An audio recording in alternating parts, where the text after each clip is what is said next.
गावावर ना भावाने काकडी आणली आहे, तर त्याचा आपण आज तोंडाच करणार आहोत, गावठी काकडी. तर त्याच्यासाठी काय काय साहित्य लागतं ते आता आपण बघूया. ही आहे गावठी काकडी, ती मी छान किसून घेतली आहे. त्यानंतर आहे हे चवीपुरतं मीठ, रवा, आपला जाडा रवा असतो तो. त्यानंतर आहे तूप, शेंगदाणे, गूळ, काजू, ओलं खोबरं आणि हळदीचं पान.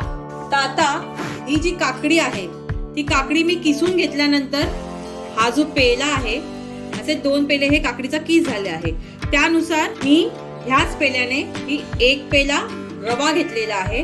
त्यानंतर 1.25 पेला गूळ घेतलेला आहे आणि हा अर्धा नारळ किसून घेतलेला आहे. त्यानंतर आहेत हे 10 ते 15 काजू काप करून घेतले त्याचे, आणि हे 20 ग्रॅम शेंगदाणे घेतलेले.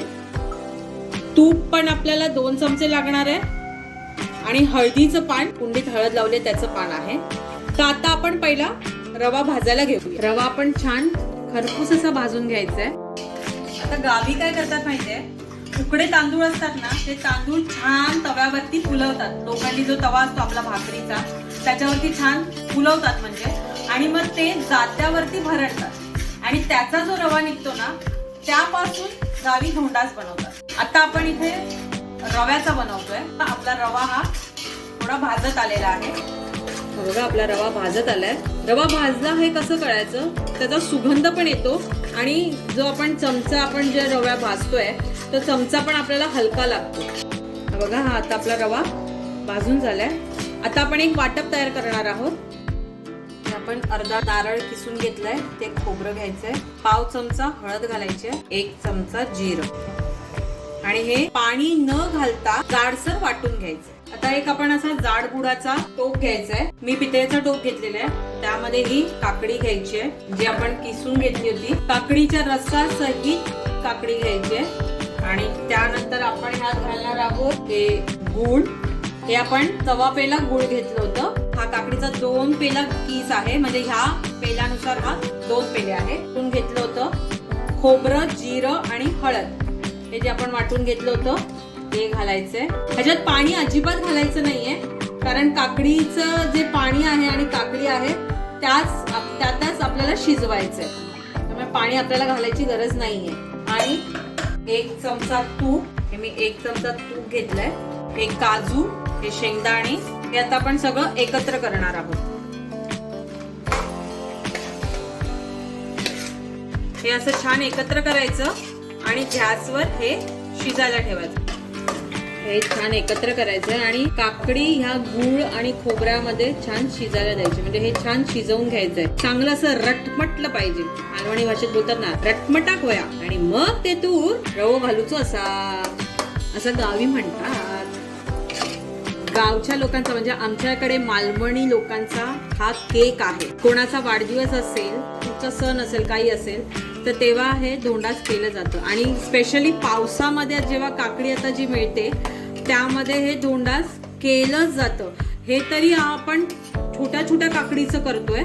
गावी मोठी 5-5 किलोची काकडी असते, त्याचं करतात, आणि ते रात्री करतात, झोपायच्या आधी करायला घेतात, आणि हे रात्रभर असंच ठेवतात. गावी काय करतात, ह्याच्या खाली पण निखारे असतात, आणि ह्याच्या वरती पण निखारे ठेवतात. ताट ठेवून निखारे ठेवतात, आणि तसंच ते निखाऱ्यावरती ठेवून देतात सकाळपर्यंत, आणि त्याच्यावरतीच ते मुरवतात. त्याच्यामुळे हे मुरल्यानंतर एवढं छान लागतं ना धोंडास.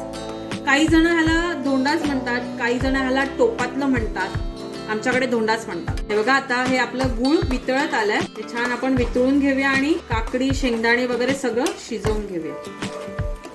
आता आपण ह्यामध्ये किंचित मीठ घालायचं. हे बघा हे छान असं रटमटलंय, म्हणजे शिजलंय. आता आपण ह्यामध्ये हा जो आपण भाजला होता रवा तो घालणार आहोत. हे एकत्र करायचंय. गॅसची फ्लेम लहानच ठेवायचे, बारीक गॅसवरच हे ठेवायचं. 5 मिनिटं झाले. आता आपण हे मिक्स करूया. हे बघा थोडंसं लागलं खाली.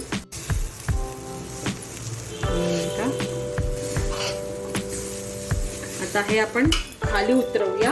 हे असं ढवळून घ्यायचंय. 1 चमचा तूप सोडायचंय. परत एकत्र करायचंय. आणि आता काय करायचंय, असा स्पॅच्युला घेऊन असं दाबून घ्यायचंय, लेवल करून घ्यायची त्याची. तुमच्याकडे स्पॅच्युला नसेल तर तुम्ही वाटीने किंवा पेल्याने करू शकता. पेल्याला तूप लावायचंय आणि करून घ्यायचं असं लेवल त्याची. त्यानंतर हे जे हळदीचं पान आहे ते मधून कट करायचं, म्हणजे त्याचे 2 तुकडे करायचे. मोठं पान हवा हा, म्हणजे छान हे होतं. आणि हे पान एक इथे लावायचं त्याच्यावरती आणि दुसरं असं लावायचं. हळदीच्या पानात हे पूर्ण झाकलं गेलं पाहिजे. गावी हे करायला घेतलं की याचा सुगंध आला, गावची शेजारी वगैरे म्हणायचे, आज टोपातला हा, आज धोंडाच करतास काय. असं झालं की आपण हे गॅसवर, मंद गॅसवरती ठेवायचंय. आता हे असं ठेवायचंय आणि त्याच्यावरती हे ताट असं झाकून ठेवायचंय आणि वरती असं जड ठेवून द्यायचंय. बरोबर 10 मिनिटासाठी हे ठेवून द्यायचंय. आता मी ह्याच्यामध्ये वेलची घातलेली नाहीये, कारण वेलची आमच्याकडे नाही आवडत कोणाला, त्यामुळे मी ह्याच्यात वेलची घातली नाही. तुम्ही वेलची आणि जायफळ पावडर घालू शकता. तर आता आपण हे 10 मिनिटासाठी असंच ठेवायचं. आणि आता ही 10 मिनिटं झालेली आहे, पण हे आता आपण ओपन करणार नाहीयेत. आपण हे उद्या ओपन करणार आहोत, म्हणजे दुसऱ्या दिवशी, कारण ते मुरायला द्यायचंय. पूर्ण मुरलं कीच छान लागतं. हे आता झालंय, हे आता आपण दुसऱ्या दिवशी सकाळी ओपन करतोय. हळदीची पानं आणि हे छान असं हे झालं. आता आपण ह्याच्या बाजूबाजूने अशी सुरी घालायची आणि ते मोकळं करायचंय. आणि आता ही आपण पानं काढून घेऊया आणि हे आता एका प्लेटमध्ये उलट घालून घेऊया. आणि आता आपण ह्याचे तुकडे पाडून घेऊया. आपण हे कट करूया. हे रात्री करून तुम्ही सकाळपर्यंत मुरवत ठेवलत ना असं की खूप छान लागतं.